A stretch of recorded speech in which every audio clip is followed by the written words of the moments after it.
Il gruppo bancario Credea Agricole rafforza la propria presenza in Sicilia e lo fa in termini di innovazione, di sviluppo e di sostenibilità. Ne abbiamo parlato proprio oggi con l'amministratore delegato, il dottor Giampiero Maioli, che ha anche sottolineato l'importanza della grande attenzione che verrà data nei confronti degli imprenditori e dei giovani con la creazione di importanti start-up.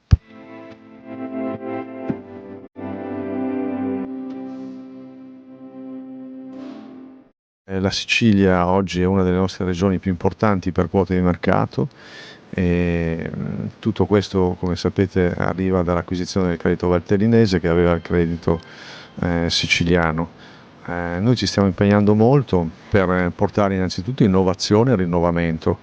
Stiamo facendo tanti investimenti partendo dal capitale umano, che è sempre la cosa più importante. E quindi abbiamo oggi un dato che leggevo venendo qua ed è una cosa che mi fa particolarmente piacere, abbiamo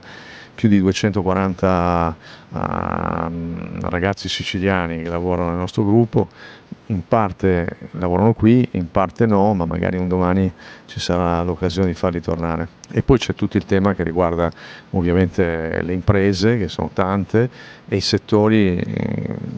per i quali noi siamo più vocati, come l'agroalimentare, che insomma fa parte della nostra storia, del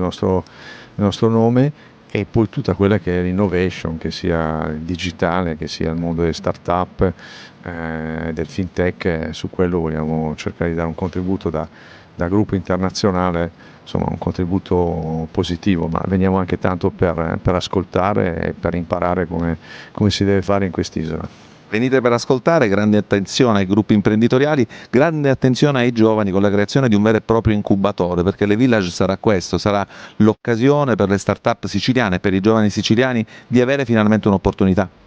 Ma guardi, la storia dei Village è una storia bellissima perché abbiamo iniziato in Francia anni fa e oggi sono più di 30 i village in Francia. Poi abbiamo iniziato a Milano, abbiamo fatto poi Parma, Padova, adesso apriamo Sondrio e io personalmente volevo una presenza al sud, Catania, anche per la collaborazione con l'università e i rapporti che abbiamo qui storici della banca con tanti imprenditori e perché è già un polo tech interessante, ci sembrava idoneo, quindi i colleghi stanno lavorando per creare le premesse e arrivare, io mi auguro nel 24, ad avere anche qui l'incubatore per start-up. Faremo già un evento, mi pare che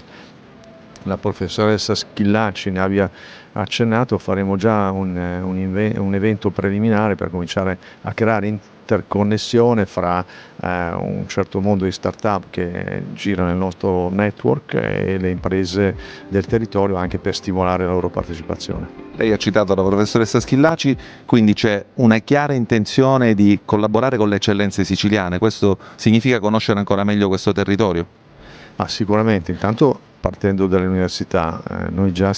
abbiamo accordi che svilupperemo ancora di più con l'Università di Catania, Palermo, Messina, perché ognuna di queste ha delle eccellenze.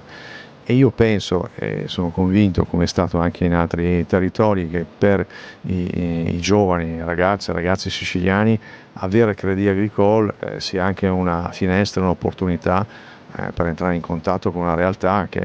è in 50 paesi nel mondo, insomma una delle prime 10 banche a livello globale, quindi penso che sia sicuramente una grande opportunità per noi, ma anche penso per il tessuto economico e sociale della Sicilia.